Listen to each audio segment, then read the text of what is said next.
आप सभी स्टूडेंट्स का क्वांटम ऑनलाइन क्लास में स्वागत है। आज की जो क्लास है ये वाटर ट्रीटमेंट का अगला पार्ट है। अब तक हम लोगों ने 2 लेक्चर वाटर ट्रीटमेंट के देखे हैं। इस लेक्चर में हम क्या देखेंगे, किस तरीके से वाटर ट्रीटमेंट के ऊपर जो न्यूमेरिकल्स आते हैं उनको हम सॉल्व कर पाएंगे। बहुत ही आसान मेथड की सहायता से मैं आपको बताने का प्रयास कर रहा हूँ और इस पर क्वेश्चन आते हैं, इसलिए आप इसको जरूर से अच्छे से देखें।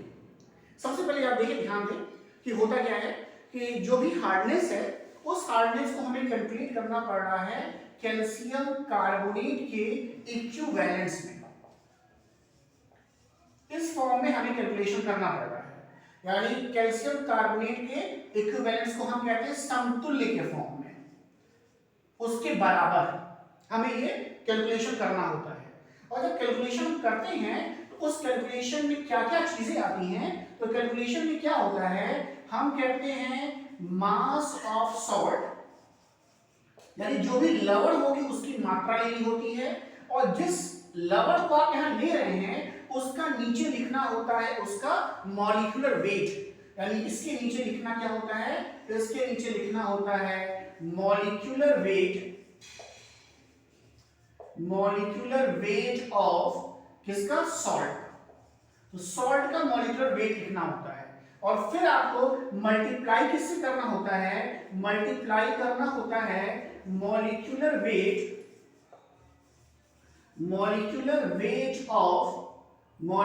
वेट ऑफ क्या चीज, कैल्शियम कार्बोनेट से, जो 100 होता है। अब देखिए ये मास ऑफ सॉल्ट हिंदी में भी कर लग रहे हैं जिससे आपको समझ में ज्यादा है। मास ऑफ सॉल्ट का मतलब है लवण की मात्रा। मेरे हम फोकस कर रहे हैं ऐसे बच्चे जो हिंदी मीडियम से आते हैं तो वो समझिए इस बात को। और नीचे लिखना होता है अणुभार, किसका अणुभार भाई, इसी लवण का जो सॉल्ट है। और यहां मल्टीप्लाई कितने से करना होता है, मल्टीप्लाई करना होता है कैल्शियम कार्बोनेट का अणुभार से। ये है सही, आपको ये बातें समझ में आनी चाहिए। देखिए क्वेश्चन में मास ऑफ सॉल्ट दिया रहता है, यानी लवण की मात्रा दी रहती है, अणुभार आपको निकालना खुद से पड़ता है और इसकी वैल्यू कितने के बराबर है, इसकी वैल्यू 100 के बराबर है। तो आपको ये निकालना आना चाहिए जो सॉल्ट है उनका अणुभार कैसे निकालते हैं। तो सबसे पहले यही मैं आपको बता रहा हूं, जिससे आप एक जगह नोट कर लेंगे तो कोई भी क्वेश्चन आएगा तो आप आसानी से इसको कर सकते हैं। तो बस कुछ नहीं करना है, आपको 2 कॉलम बनाना है। एक कॉलम में क्या लिखना है, एक कॉलम में लिखना है लवण या सॉल्ट, जैसा भी आप लिखना चाहें ऐसा। एक कॉलम में इसको ऐसे कर लीजिएगा और दूसरे कॉलम में क्या लिखिएगा, इसका मॉलिक्यूलर वेट। दूसरे कॉलम में इसको लिखिएगा मॉलिक्यूलर वेट। मॉलिक्यूलर वेट का मतलब क्या होता है, मॉलिक्यूलर वेट का मतलब होता है अणुभार। पूरे जो अणु या मॉलिक्यूल है उसका भार कितना है, ये लिख लीजिए आप इसको। अब देखिए कैसे लिखते हैं, जैसे कौन कौन से हैं, तो देखिए पहला हमारा है कैल्शियम बाइकार्बोनेट, इसके कारण हार्डनेस होता है तो ये आएगा क्वेश्चन में। फिर कौन है, फिर आपका मैग्नीशियम बाइकार्बोनेट, इसके कारण भी हार्डनेस होता है, हम देख चुके हैं। फिर क्या है, फिर एक कैल्शियम आपका सल्फेट है ऐसा। फिर क्या है, फिर मैग्नीशियम सल्फेट है ऐसे। फिर क्या है, कैल्शियम क्लोराइड है। फिर क्या है, मैग्नीशियम क्लोराइड है। तो कम से कम आपको ये 6 सॉल्ट हैं, इन सभी का अणुभार निकालना आना चाहिए। और अगर आपको याद हो जाए तो बहुत अच्छी बात है, फिर भी निकालना सीख जाइए। अगर आपको याद नहीं हो पा रहा है तो जल्दी से रफ कॉपी पे आप इसको निकाल सकते हैं। कैसे निकालने का तरीका है, देखिए सबसे पहले जितने भी यहाँ पे परमाणु हैं या जो एटम है उनका क्या करिएगा, एटॉमिक वेट यहां लिख लीजिए। ओके, वो आपको याद होना चाहिए। तो अगर याद नहीं तो फिर से आप जो है पीछे किताब से देख सकते हैं। 10+2 की कोई भी किताब आपके पास है जिसमें पीरियोडिक टेबल दिया है तो उसमें क्या चीज है, उसमें परमाणु क्रमांक भी लिखता है और परमाणु भार भी लिखता है, तो आप वहां पे देख सकते हैं। देखिए मानिए कैल्शियम, तो कैल्शियम का जो है वो आपका एटॉमिक वेट कितना होता है, 40 होता है।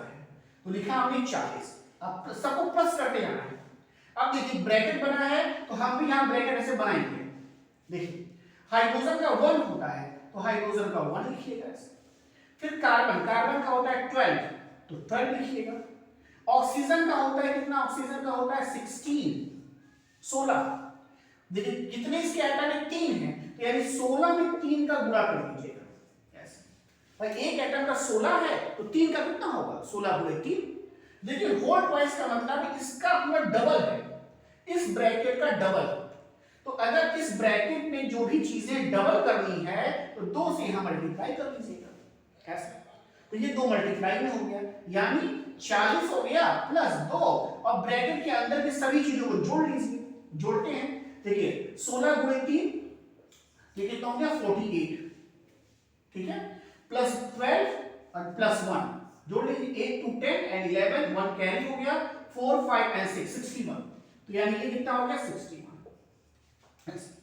अब देखिए कितना हो गया, ये हो गया आपका 40 प्लस 61 में 2 का मल्टीप्लाई कर लीजिए, तो ये हो गया 2 1 जा 2 और 6 2 जा 12, यानी 122, और 122 में 40 जोड़ दीजिए तो कितना हो गया 261, यानी ये बराबर हो गया 162। इस तरीके से निकालना सीखिए, इस तरीके से हम निकाल सकते हैं मॉलिक्यूलर वेट। यानी अगर कैल्शियम बाइकार्बोनेट कहा जा रहा है तो उसका मॉलिक्यूलर वेट कितना है, तो उसका मॉलिक्यूलर वेट है 162। निकालना आसान है।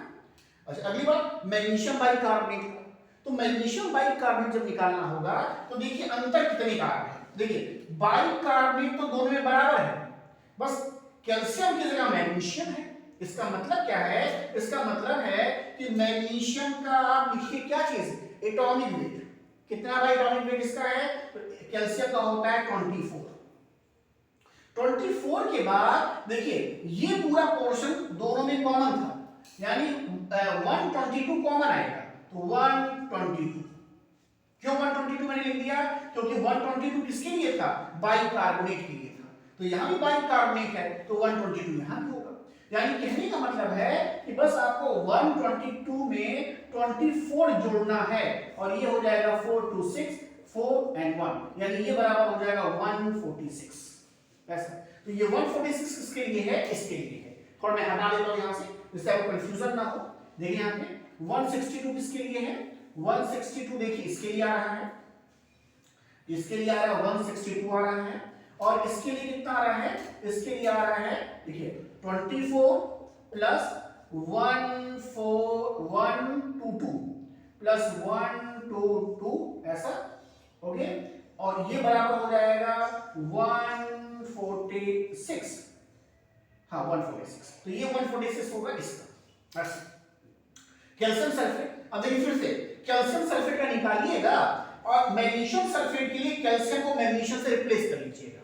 देखिए ऐसा करके देखते हैं, देखिए कैल्शियम का 40, ठीक, सल्फेट का निकाला, सल्फर निकालना है 32, सल्फर का 32 एटॉमिक वेट, और ऑक्सीजन के लिए एक का 16 है, एटम की संख्या देखिए कितनी है, 4 एटम है, तो कितना हो जाएगा, ये हो जाएगा 16 में 4 का 64, तो ये हो जाएगा 64।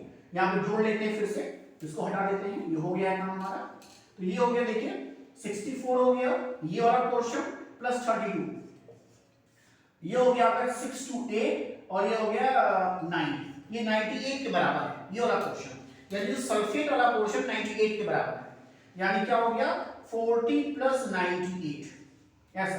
जोड़ लीजिए, तो ये और 0 यहां पे कर लीजिए, 40 कर लीजिए यहां पे, ये हो गया 1 यहां पे आ गया, और ये कितना हो गया 138 ऐसा। 138 आ गया, कुछ गड़बड़ तो नहीं है ना, 4 2 6 होगा, मुझे लग रहा है कि 4 2 6 होगा, 8 में 4 2 6 9 होगा, और यहां पे क्या आ जाएगा 136 आएगा, ये ऐसा, तो 136 आना चाहिए, तो इसको आपने ऐड किया तो कितना आएगा 136 ऐसा, ये 96 है ऐसा, इस तरीके से। तो 136 किसका है, कैल्शियम सल्फेट का है, तो 136 हो गया कैल्शियम सल्फेट का। और तो मैग्नीशियम सल्फेट निकालना होगा तो अंतर देखिए कितने का आएगा, मैग्नीशियम सल्फेट में मैग्नीशियम का एटॉमिक नंबर कितना है, एटॉमिक वेट 24 लिख दीजिए, और बाकी 96 तो रहेगा ही रहेगा, भाई सल्फेट वाला पोर्शन तो है ही है इसमें ऐसा, यानी 96 में 24 जोड़ लीजिए इस बार, तो 96 में 24 जोड़िए जल्दी से, 96 प्लस 24 जोड़ लीजिए, कितना हो गया 6 4 10, और ये हो गया आपका 9 10 और 6 4 10 हो गया, ये एक कैरी चला गया, 9 1 10 12 120 हो गया, निकल गया। तो ये निकालना आपको आना चाहिए, जिससे क्वेश्चन करने में बहुत आसानी होगी। अब देखिए कैल्शियम क्लोराइड देख लीजिए, कैल्शियम क्लोराइड में कैल्शियम पता ही है 40 है ऐसा। Cl का पता कर लीजिए, Cl का कितना होता है 35.5 एक एटम का। देखिए एटम की संख्या 2 है, इट मींस 2 into 35.5 ऐसा। तो 35.5 को 2 से गुणा करेंगे तो ये कितने के बराबर हो जाएगा, ये बराबर होगा 71, 71 के बराबर। दोनों को जोड़ लीजिए, 71 प्लस 40 जोड़ लेते हैं, इसको हटा करके ये रफ हमारा चल रहा है किनारे पे, देखिए यानी जोड़ना के लिए क्या मैं कह रहा हूं, मैं कह रहा हूं 71 प्लस 40, तो ये 1 का 1 हो जाएगा और 7 ये ट्रिपल 1, यानी ये बराबर कितने के हो जाएगा, ये बराबर हो जाएगा ट्रिपल 1 1 1 एंड 1। आसान सा जोड़ने के हो गया। MgCl2 की बात है तो Cl2 तो कॉमन ही है, यानी 71 तो रहेगा, यानी इस बार 71 को जोड़ना किसके साथ है 24 के साथ, मैग्नीशियम का 24 है तो कितना हो जाएगा, ये हो जाएगा 5 और 9 और 2 7 और 2 9, यानी ये इसका कितना आएगा, इसका आएगा 95। ये तो कहीं पर अगर आपके पास कॉपी है तो उस कॉपी पे सबका क्या करिए, मॉलिक्यूलर वेट जो है निकाल करके रख लीजिए, ये बार बार हमको इस्तेमाल करना होगा। तो आपको अगर पता रहेगा निकालना तो एक तो कहीं गलती नहीं होगी आपसे, और कई बार आप इस्तेमाल करेंगे, कई बार देखेंगे तो आपको याद हो जाएगा। तो ये मेरा एक सजेशन है, और तब आप क्वेश्चन करके देखते हैं कि किस तरीके से हम इसमें क्वेश्चन कर सकते हैं। तो नोट कर लें।